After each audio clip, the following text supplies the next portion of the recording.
Can you feel it, folks? Can you feel it in the air? WrestleMania, from when I film this, only 48 more hours to go until the premier pay-per-view, the spectacle, the grandeur that is WrestleMania 31. I could not be any more excited for it. I say it in every single goddamn video, but it's so true. I am so pumped for WrestleMania, considering how great this show could be. It could also be very, very bad, but I got not my expectations too high, but I think the card could deliver if booked properly. That's the key there. Now, I've had a lot of fun over the last 6 or 7 months watching every single WrestleMania, and I mean every minute of every Mania. From 1 to 30, I think every WrestleMania, watching it back has been such a fun experience. You know, watching the ones that I've never seen, from the ones from the 80s, the Attitude Era, the Ruthless Aggression Era, and just the ones in the last couple of years, the good, the bad, and the ugly, and the amazing. It's been a great time watching back every single WrestleMania. And you know, of course, it's around this time of year, only days before WrestleMania 31, people are asking, what are your favorite WrestleMania events? And everyone's asking each other, my favorite WrestleMania was this one. My favorite WrestleMania events were 3, 10, and 11. I mean, that's probably not accurate because 11 sucked. But yeah, there's a lot of different WrestleManias that people are saying that are their favorite. So I figured only 2 days before WrestleMania, I would dedicate today's video blog to just that, my top 5 favorite WrestleManias. And this does not include only the ones that I've been a fan for. I know I've said that in the past, like my favorite, matches of all time are only the ones that I've been a fan for, I saw live. That is not the case here. This is including all 30 WrestleManias, 1 through 30, that I've watched on the WWE Network. So kicking it off at number 5, and this may surprise some people, but number 19. WrestleMania 19, I thought, was a great show. Often underrated, in my opinion. I think it, really kind of kicked off that great series of WrestleManias. I think 17, an argument can be made for that one. But I think 18 was good too. 19 was great. 2021, I think, was the best series of WrestleManias that we have ever gotten. And I thought 19 was so good. The pay-per-view buys, oddly enough, do not reflect that. It only got about 500,000 pay-per-view buys, which is surreal, like not in a good way, considering the fact that, WrestleMania 18 and 16 and 17 did so well. 19 bombed for whatever reason, and the card was stacked. The undercard, I thought, was okay for what it was, but it was that top 5 marquee matches that really blew me away personally. The match between Michaels and Jericho, don't even get me started how great that matchup was, kind of setting the stage for their future feud in 2008. Triple H and Booker T was the only main event match I did not really care for, but it wasn't terrible. I mean, it didn't really do anything good for Booker T. Nothing really good came out of it. The commentary with Jerry Lawler and even JR saying, how he was a criminal and came out of jail, and Triple H saying that. That's what the whole build surrounded around. Was not a huge fan of that, but it was fine for what it was. But the other main event matches exceeded my expectations. They over-delivered. Hogan and McMahon, for God's sakes, I thought it was going to be a complete fucking train wreck. And it was like one of the best spectacles that I've seen at WrestleMania. One of those matches that you set your standards so low for, considering that Hogan was, however years old at that period in time, and McMahon was however years old at that period in time. But they had a solid story, a very fun brawl. Roddy Piper getting involved, I thought, was an amazing moment. The place went nuts when Roddy Piper revealed himself as the attacker of Hulk Hogan in that matchup. And the other matches on that show, the WWE title match in the main event between Kurt Angle and Brock Lesnar. Another great matchup that I really enjoyed. And of course, how can I forget? The Rock versus Stone Cold Steve Austin and Stone Cold's final WWE match. Another spectacle of a contest. Really enjoyed it. I mean, you can argue all you want as to whether the 15 match was better or the 17 or the 19. At the end of the day, all these matches were great. Every single one of them was exceptional, but I specifically loved this one the most for the storytelling. The build wasn't really there. I mean, it was basically, Rock saying, Stone Cold, you beat me twice. I want to beat you now at WrestleMania. It's the only thing I've never done. That was basically the storytelling of this event. And Stone Cold had just come back to WWE like a month before this. But I don't want to go into a full review here. It's already up here on the channel if you want to check it out. And that's a cheap plug, by the way. If you want to check out my thoughts on every WrestleMania 2 day, 29 will be up on Saturday, 30 on Sunday. But all the rest of the WrestleManias and my reviews are up here on the channel from this year and last year both. But yeah, WrestleMania 19 I thought was very underrated from a wrestling standpoint. One of the best stacked cards in recent memory. I thought it was better than 18. 20 was just way too long. I enjoyed 20, but I thought it was far too long. That's what kind of disqualifies it from being, higher up or being on this list at all. So 19 ranks in at number 5. My top 4 favorite WrestleMania is number WrestleMania 21. I thought WrestleMania 21, again, is very, very underrated, not only because it was a stacked show, but because of what came out of it. I thought the matches themselves were all great, each of the main events, and considering the fact that everyone involved in them, from Orton to Cena to Batista to Mysterio to Edge, everyone that came out of those main event matches, those marquee matches, came out for the better. They were the future. Whether we see something similar this year with 31 kind of remains to be seen.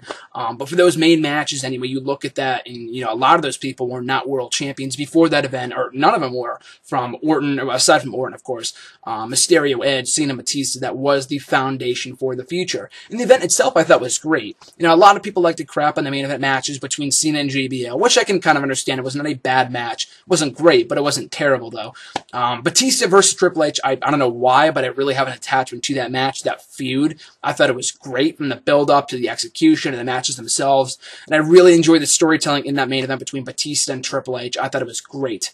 But, yeah, even that aside, the undercard is probably one of the best in WrestleMania history. You got Eddie and Rey kicking off the show. You have that great, the inaugural Money in the Bank ladder match with Edge coming out victorious. The amazing Shawn Michaels versus Kurt Angle matchup from the undercard as well. Still one of my favorite WrestleMania matches that I've ever seen. That was fantastic. I'm trying to think of the other things. The Divas match was terrible. It was a waste of time. And Akebono versus The Big Show, again, a waste of time. But everything else, though, on that undercard was so exceptional that I thought it was just great. And Undertaker versus Randy Orton, how can I forget? That was a great match as well that the crowd was just absolutely into. I thought it was just phenomenal. So, yeah, and the main events were really solid as well. That's why 21. The entire year of 05 for me just kind of resonates with me for some reason. I think 05, one of the best years in WWE history. I think it's arguable, but I think it is definitely one of the most underrated. People don't look back on 05 as being one of the greatest years, and I don't know why. I think it was kind of the foundation for the future, like I said, and building up guys like Ray, like Edge, like Orton, like Batista, like Cena. That would be the faces of the company for years to come. So 21 at my number 4 slot, my favorite WrestleManias ever. My favorite WrestleMania number 3, 24 from 2008. And of course, it's really weird because this was the WrestleMania that I kind of missed out on. I started watching in April of 2008, only like 2 or 3 weeks after, literally almost 2 or 3 weeks after WrestleMania 24. So I just barely missed it. And I had not watched, interestingly enough, I had not watched that pay-per-view back in its entirety until just recently when I got it on DVD from FYE and I reviewed it here for the channel. And I had a hell of a time watching it. But I do remember, although I did not watch the event and did not become an official fan of the product until April of that year, I do remember, I've always been a huge USA Network fan. On that network I watched Psych and Monk and Walker, Texas Ranger when they used to air reruns of that show, back in 06, 07, and 08. So I do remember watching commercials, like for Raw and for WrestleMania. Like, I wanted to watch the show at one point, and I couldn't because then I realized it was on pay-per-view. I thought it was free, stupid me. But then I realized it was on pay-per-view, and it was like $50. I'm like, maybe not then. But, yeah, the show itself I thought was great. I hate to keep on saying it, but I feel like it is underrated. I feel like, when people talk about the best WrestleManias ever, there's 17 and then there's everything else. And, 17 does deserve that spot, but as one of the best. And let me clarify, by the way, too, this kind of goes back to my other list that I did last week, my top 5 favorite WrestleMania theme songs. This is not the best WrestleManias ever. This is only my favorite WrestleMania. This is the distinct difference between favorite and best, because it's all subjective. Your favorite might be, 15, 1, 3, 7, and 22. It could all be really different depending on who you talk to.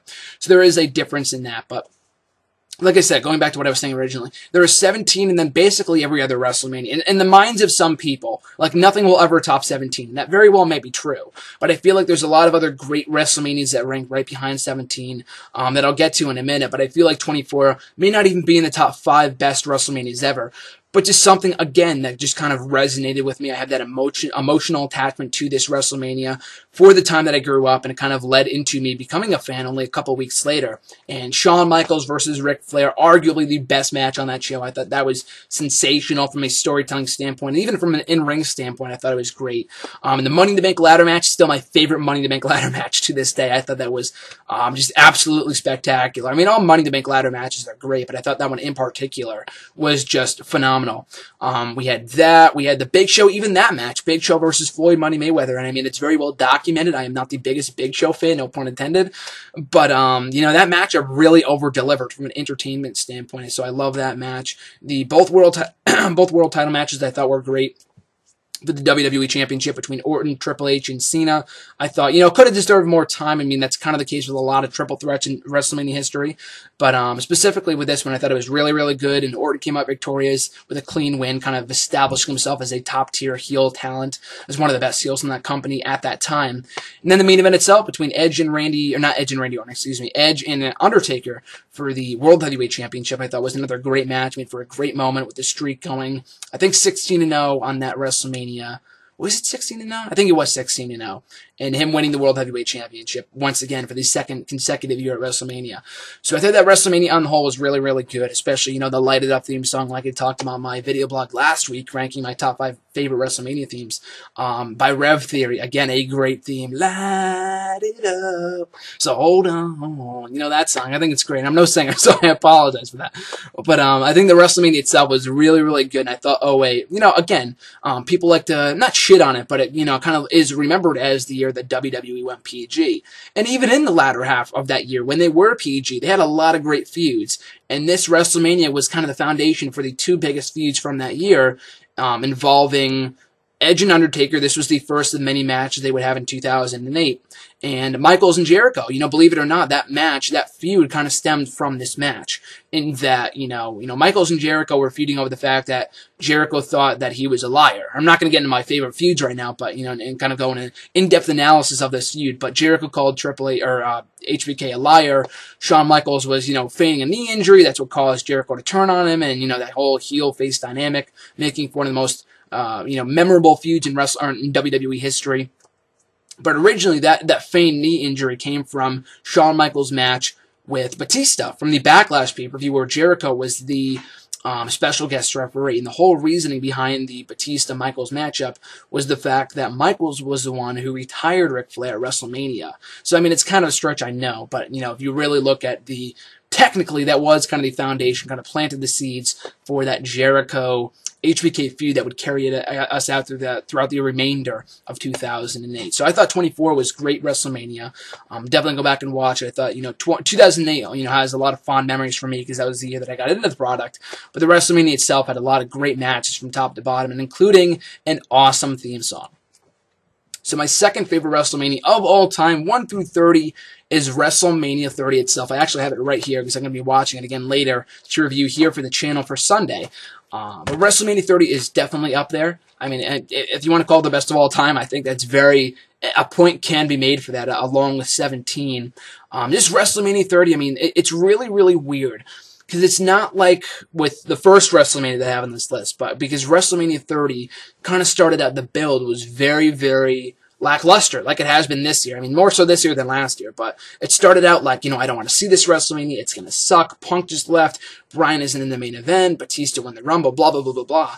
And then something happened right after Elimination Chamber where people just started to get more and more pumped for this event, with all the rumors that Rock and Stone Cold were going to be there and that Daniel Bryan might be in the main event and all this other stuff. It ended up being just an absolutely amazing WrestleMania from top to bottom. And, watching it back and, both on the WWE Network, I watched it back over the summer. Like I said, I'm going to watch it again, like today, after I'm done filming this video.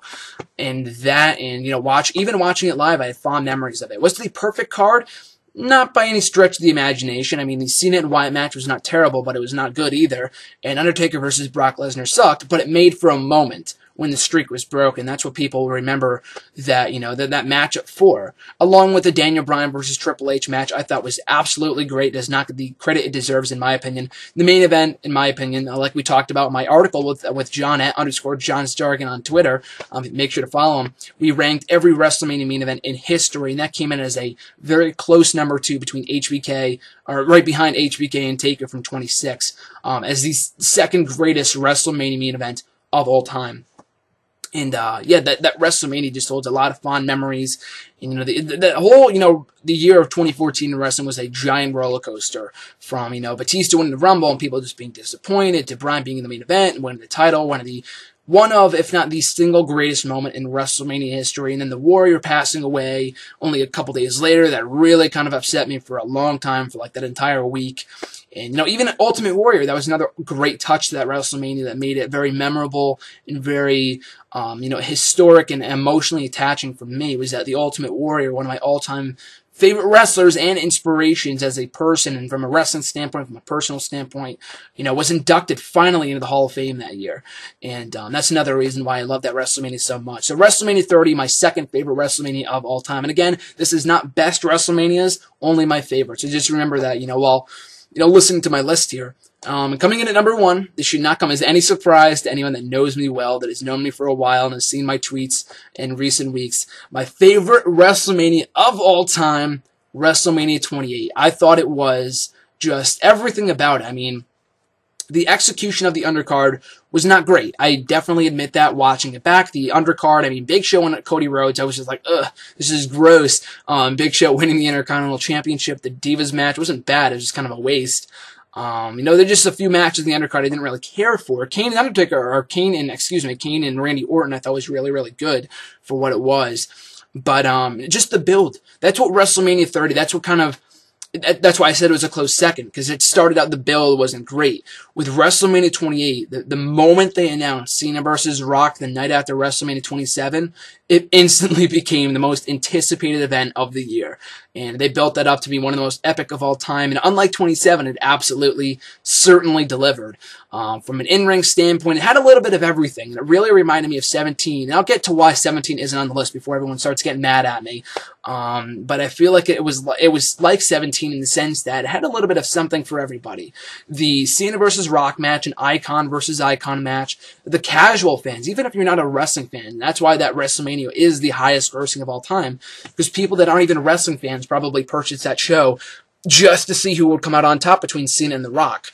And it kind of provided that icon versus icon, the most exciting match, or one of the most anticipated matches in WWE history. That kind of fulfilled that role. We also had a great wrestling match between Jericho and Punk over the WWE title. We had a moment with Sheamus winning the World Heavyweight Championship. Very disappointing in some eyes, but I mean, it was a moment, to say the least. And then we got the storytelling in Triple H versus The Undertaker inside Hell in a Cell. Again, a great match from an in-ring standpoint? No, but from a storytelling standpoint, I thought they were just absolutely superb. I thought they were just phenomenal. No pun intended, including, you know, given the fact that Undertaker was involved, but that WrestleMania definitely had a little bit of everything. And, you know, from the moment that the build to that event, to that WrestleMania started the night after 27, to the moment it delivered, I mean, just my excitement was at an all-time high. You know, more so than it has been for most WrestleManias that I've been a fan for. And then it met my expectations, too. It wasn't like 27 where I was excited and it failed to meet those expectations, or same thing with 29. 28, you know, set that bar high and, you know, just reached right over. I thought that was a great WrestleMania. That whole year of 2012, I thought was just really, really enjoyable. But, yeah, WrestleMania 28, it's not the single greatest WrestleMania of all time, I will admit that. But as my favorite, it has definitely solidified its spot on that list as my favorite WrestleMania of all time. So a lot of people might be asking, why isn't 17 on there? And let me say this, 17 is a phenomenal WrestleMania. There's no ifs, ands, or buts about it. You know, arguably the greatest WrestleMania in history. But, you know, part of the fact is, like I said, and some of the WrestleManias that I listed on here, I wasn't a fan for, yet they still rank into some of my favorite WrestleManias to watch back in the WWE Network. 17, although it was, you know, really, really fun to watch, you know, for McMahon, for the McMahon versus McMahon match between Vince and Shane to the main event. But everything else, although it was like an enjoyable show, like nothing really resonated with me as much as these other shows did.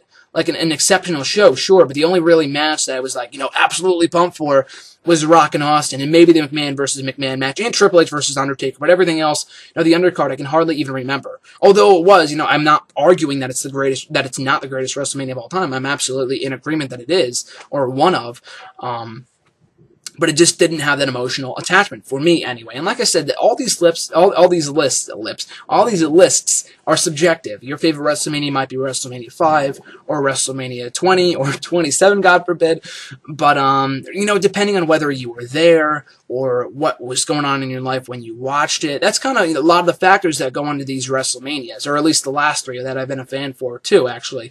You know, that just kind of goes into what makes these my favorite. So it's different for everybody. I would put, you know, as honorable mentions, I really enjoyed 17. That's absolutely an honorable mention. I'm trying to think. 26 was another really one. You know, one of my first WrestleManias as a fan. I missed 25. I was grounded that day, so I couldn't watch that one live. I watched like the live chat on WWE.com or something like that. But 26 was the first WrestleMania that I watched with John. Like I mentioned before, 5 years ago. It's amazing to see how much time flies. But that WrestleMania was great too. Really, really enjoyable. And other WrestleManias that I enjoyed watching back in the network. WrestleMania 6 was one of the earlier ones that I really, really liked. I'm trying to think of some of the others. WrestleMania 12 I thought was another really, really fun event. I didn't like the Attitude Era ones for some reason. 13, 14, 15, and 16. It's weird because although they were the hottest times in wrestling history or whatever was going on at that period in time, the WrestleManias themselves weren't great. I mean, there was like one marquee match from each of them. For 13, it was Austin versus Hart. Everything else was not good. For 14, it was Austin versus HBK. Everything else, not good. 15, Austin versus Rock. And then 16, the tag team title match. Everything else in those cards wasn't really entertaining to watch. In my opinion, anyway. That's my experience watching these back. And it's different for someone that started watching wrestling in 08 and then for someone that started watching in 1984 or 1985. You know what I mean? So it's really different for everybody. But that being said, I would love to hear you guys' thoughts on my list and your personal own lists. I would love to hear what you guys have to say about your favorite WrestleManias as we quickly approach WrestleMania 31. So you can leave a comment down below with your favorite WrestleManias. You can tweet me on Twitter at WrestleRant, or you can find me on Facebook at Graham GSM Matthews and leave a comment on the wall with your favorite WrestleManias, favorite WrestleMania moments and matches and stuff like that. Let's try to keep the theme WrestleMania for this week. But as I mentioned, only 48 hours away from WrestleMania as they film this. Hopefully you guys enjoyed the show, and I'll catch you guys next week right here in the video blog.